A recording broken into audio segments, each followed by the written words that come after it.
Hello అండి. అందరికీ నమస్కారం. ఇప్పుడు మనం చెప్పుకోబోతున్న కథ ఒక ఆకలి రాత్రి. రచన ప్రముఖ రచయిత కొమ్మనపల్లి గణపతిరావు గారు. ఇక కథలోకి వెళ్దామా? ఒక గంట క్రితమే అర్ధరాత్రి దాటింది. భాగ్యనగరంలోని క్లాక్ టవర్ సమీపాన ఒక పార్క్. చౌరస్తాలోని విద్యుత్ దీపపు కాంతి పల్లెలపై అరుదుగా ప్రసరించే ప్రభుత్వ ప్రణాళికల పార్కులోకి వ్యాపిస్తోంది. పార్కుకు దూరంగా మైదానంలో వేదిక, దాని ముందు బారులు తీర్చిన మెర్క్యూరీ లైట్లు, మరణించిన ఒక మహానుభావుని భౌతిక కాయం ముందు మౌనంగా శ్రద్ధాంజలులు ఘటిస్తున్న మహానాయకుల్లా నిలబడి ఉన్నాయి. నిజానికి ఆ మైదానం సర్వత్రా ప్రభుత్వం పేదలకు దానం చేసిన భూమిలా ఎప్పుడూ బీడు పట్టే ఉంటుంది. అలాంటిది ఆ రోజు అంతటి సౌభాగ్యానికి నోచుకోవడానికి కారణం ఆనాటి సాయంకాలం అక్కడ కొత్త మంత్రి గారికి జరిగిన భారీ సన్మానం. ఈ దేశంలో నిరుపేదల్ని నిర్మూలించడమే నా తక్షణ కర్తవ్యమని మరోసారి గట్టిగా వక్కానిస్తున్నాను అంటూ మెడలోని పూలదండల భారాన్ని మోయలేక గగ్గోలు పెట్టినట్టు అరిచిన అమాత్యవర్యులు, నిర్మూలించేది పేదతనాన్నా పేదల్నా అని ఆలోచించని జనం అలవాటుగా కొట్టిన చప్పట్ల కార్యక్రమం ముగిసి చాలాసేపయింది. పచ్చని పాల భాగాన కాశ్మీరాన్ని అద్దుకుని జీలం, చీనాబ్ నదీ పాయల్ని కుంతలాలుగా సింధులోయ సంస్కృతిని కంఠాభరణంగా కూర్చుకుని ఉత్తుంగ హిమాలయ శ్రేణుల్ని స్తన్య సంపదగా మార్చుకుని త్రివేణి సంగమం నాభికాగా ఉత్కృష్ట వేదోపనిషత్తులకు జన్మనిచ్చిన పడతి, తరగని సిరుల భారంతో సోలిపోతూ పరవశాన పాదాలను సింధువులో ముంచిన కన్యాకుమారి భారతి. ఆ కన్యకు పుట్టిన కుంతిపుత్రులు మన మంత్రిగారు అంటూ బాకా ఊదిన ఒక కవిగారి వాక్కులు పరాన్న భృక్కులైన కొందరు ప్రబంధ కవుల్ని గుర్తు చేసిన ప్రహసనం ముగిసి 3 గంటలైంది. ఇంతటి శ్లాఘనీయమైన చరిత్రతో దేదీప్యమానంగా వెలిగిపోతున్న ధరిత్రిలో, ఆ పార్కులోని చీకటిలో ఒక పొదమాటున ఆకలి మూల్గులతో మెలికలు తిరిగిపోతున్న ముష్టిరాములు పొట్టపై రోకటి పోటులా ఉంది. సద్దుమణిగిన పార్కులో నిద్రిస్తున్న పొదలు పగలంతా ప్రభుత్వ విధానాలకు నిరసనగా అరిచి అలసటగా నిద్రపోతున్న ప్రతిపక్ష సభ్యుల్లా ఉన్నాయి. అప్పుడే వాడిపోతున్న నైట్ క్వీన్స్ అంతక్రితమే అఘాయిత్యం చేయబడిన ఒక మహిళలా మగతగా పడి ఉంటే మధ్య నిలిచిన కలుపు మొక్కలు కొన్ని అత్యాచారాన్ని చూసి సాక్ష్యం చెప్పలేని సామాన్యుల్లా చెవులు కొరుక్కుంటున్నాయి. టవర్ మీది క్లాక్ పవర్లో ఉన్న ప్రభుత్వాన్ని ఏమీ చేయలేక ప్రగతి లేని జాతి స్వగతంలా గొనుగుతూ ఉంది. నిప్పుల్లో మాడుతున్నట్టు రొప్పుతూ ఒక పక్కకు ఒత్తిగిల్లాడు రాములు. 2 రోజుల నుండి ఏమీ నింపుకొని పొట్ట గుట్టుగా రోదిస్తుంటే గట్టిగా ఊపిరి సైతం తీయలేక అవస్థ పడుతున్నాడు. స్వతంత్రం వచ్చిన 3 ఏళ్లకు భూమిపై పడ్డ రాములు బుద్ధెరగక ముందే తల్లిదండ్రుల్ని పోలియో మూలంగా కాళ్ళని పోగొట్టుకుని స్వతంత్రంగా ముష్టెత్తుకుంటూ బతికేస్తున్నాడు. పూట పూటకి తిండి కోసం ప్రాకులాడుతూ అడ్రస్ లేని ఎందరిలోనో ఒకడుగా ఓటు హక్కు లేకపోయినా కూటి హక్కు కోసం దిక్కులన్నీ దేకుతూ ఉంటాడు. దొరికితే కడుపు నింపుకుంటాడు, దొరకని నాడు ముడుకుల్ని కడుపులో కుక్కుకుంటాడు. అలా 30 ఏళ్లుగా జీవనం సాగిస్తున్న రాముల్ని 3 రోజుల కిందట హఠాత్తుగా ఆక్రమించిన జ్వరం ముప్పు తిప్పలు పెట్టి ముష్టికి కూడా వెళ్లకుండా చేయడంతో అలాగే ఒక పొదమాటున నేలని కలుచుకుని ఉండిపోయాడు. పిండటానికేమీ లేని పేద పేషెంటును వదిలించుకున్న వైద్యునిలా 1 గంట క్రితమే జ్వరం వదిలి వెళ్లడంతో గుర్తుకొచ్చింది బాగా ఆకలి వేస్తోందని. నీరసం, నిస్సత్తువ ప్రేవులపై రంపాల్లా రాపిడిని సృష్టిస్తుంటే దోపిడీ చేయబడ్డ దేవుడి గుడిలోని రాముడిలా నిస్తేజంగా నలిగిపోతున్నాడు. ఛీ, ఎదవ బతుకు. తెలుగు సాహిత్యంలో మారని స్టాక్ ఎక్స్ప్రెషన్స్లా కుంటికాళ్లను చూస్తూ గంటకోసారైనా మంటగా తిట్టుకునే రాములు అనుకోబోయి అసంకల్పితంగా బయటకే అనేశాడు. అవతల పొద దగ్గర ఏదో అలికిడి. వేళగాని వేళ ఆకలి తీరే మార్గం కనిపించని రాములు అలికిడి గురించి అంతగా పట్టించుకోలేదు.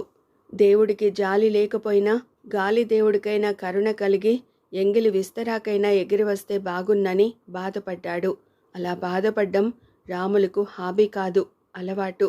పట్టెడన్నం దొరకని రోజున పుట్టెడు దుఃఖం ముంచుకొస్తుంటే పనికిరాని కాళ్లపై పగతో గుద్దుకుంటాడు. కాళ్ళుంటే కూలీ నాలి అయినా చేసుకునేవాడినని కూలి దొరక్కపోతే కనీసం దొంగతనం చేసి ఉడాయించడానికైనా వీలుండేదని ఖాళీగా కూర్చుని ఆలోచిస్తుంటాడు. కడుపులో ఆకలి చేస్తున్న కరాల నృత్యం ఖరాల్మని నొప్పి పుట్టించింది. అమ్మా! పలుకులు నేర్చే పసికందు పెదవుల్ని కలపగానే ఉద్భవించే తొలి ప్రణవనాదం మరణవేదనలా మరో మూలకు వినిపించగానే మరోమారు అలికిడైంది. నొప్పితో కడుపును గుప్పిట పట్టుకున్న రాములు మీద పడ్డ నీడను చూసి ముందు ఉలిక్కిపడ్డాడు. కరాళ ద్రంష్టల మధ్య కోసుకుపోతున్న ప్రేవుల బాధను ఒక్క క్షణం మరచి మూసుకుపోతున్న రెప్పల్ని బలంగా తెరిచి బలవంతంగా పక్కకు చూశాడు. ఎవరో ఒక ఆడది. ఏ తల్లి మనసో కదిలిందని, కదిలి తనను ఆదుకోవాలని కదిలి వచ్చిందని తలపోశాడు. నేరకపోయి నిరాహార దీక్షకు కూర్చున్నానని ఆకలితో నలిగిపోతున్న కార్మిక నాయకుడు తమ కోరికలకు యాజమాన్యం సమ్మతించిందని తెలియగానే నిమ్మరసంతో నీరసాన్ని వదిలించుకున్నంత ఆనందమనిపించింది.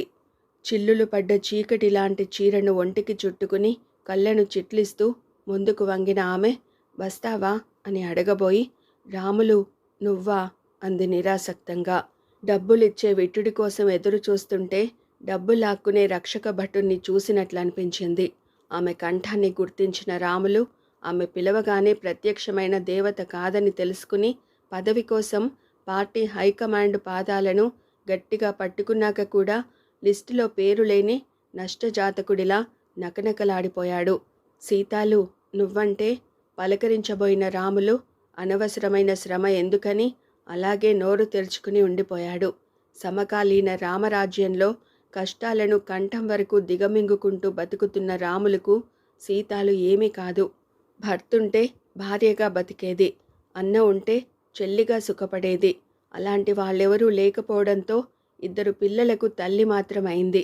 తన కడుపులోని ఆకలి తీర్చుకోవడంతో పాటు కడుపున పుట్టిన 2 పిల్లల ఆకలి తీర్చాలని అమ్మాయి అయినందుకు మరో దారి కానరాక ఒంటిని నమ్ముకుంది.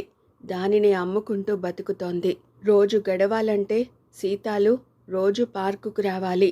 కానీ 2 రోజులుగా రాలేకపోవడానికి కారణం పిల్లలిద్దరికీ ఒంట్లో నలతగా ఉండడమే. అందుకే నిమ్మలించాక 2 గుడిసెలో వదిలి రేపు గడవడం కోసం ఈరోజు రాత్రే పార్కుకు వచ్చింది.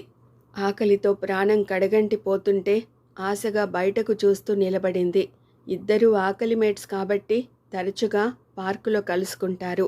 దారులు వేరైనా 2 పడే శ్రమ ఆకలి కోసమే కాబట్టి పరామర్శించుకుంటారు తప్ప ప్రశ్నించుకోరు.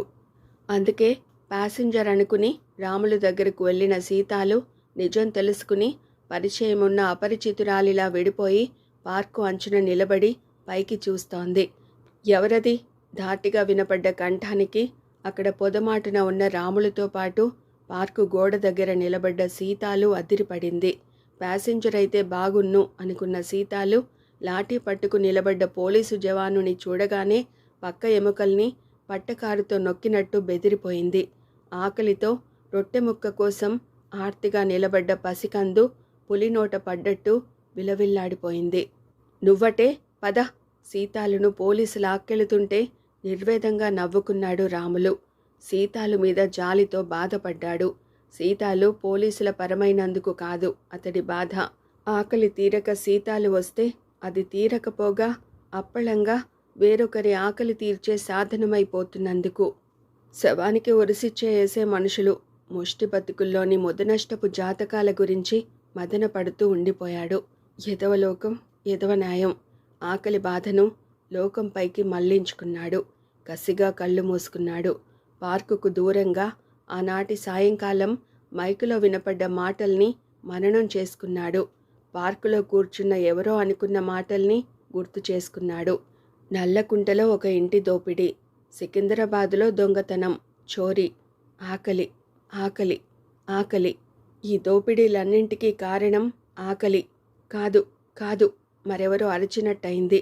ఆకలి కోసం ఒళ్ళమ్ముకునే సీతాలు ఆకలి బాధకు తాళలేక రొట్టె ముక్క దొంగతనం చేసిన వ్యక్తులు చట్టం దృష్టిలో నేరస్తులైన వాళ్ళు దోపిడీగాళ్ళు, దగాకోర్లు కాదు.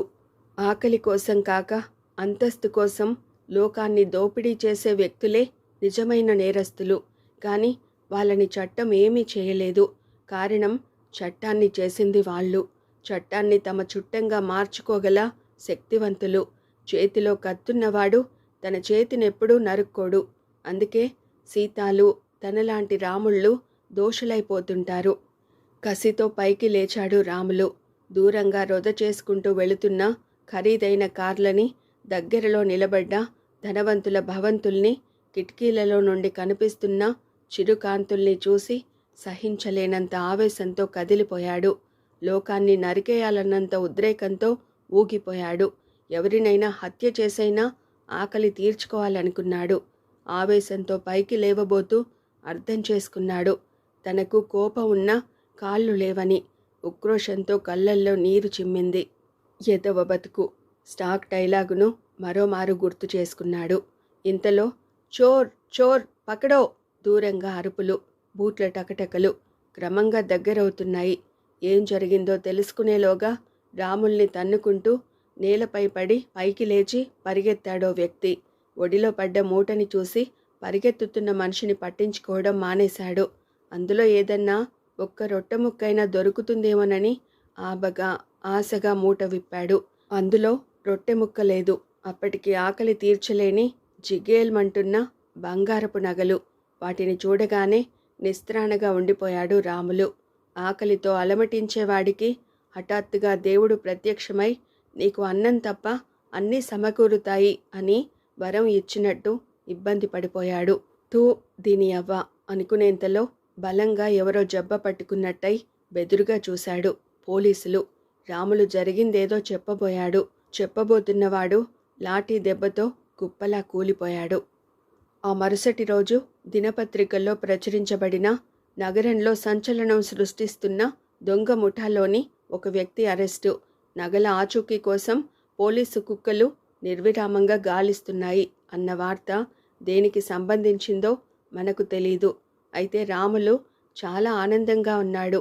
దానికి కారణం దొంగతనం చేయాలనుకున్న అడ్డం వచ్చిన అవిటికాళ్ళు ఏ అడ్డంకి లేకుండా దొంగగా మార్చినందుకు కాదు. కుంటిదైన ధర్మదేవత తన 2 కాళ్లను అరువుగా తీసుకుని 4 పాదాలతో నైస్గా నడుస్తున్నందుకు.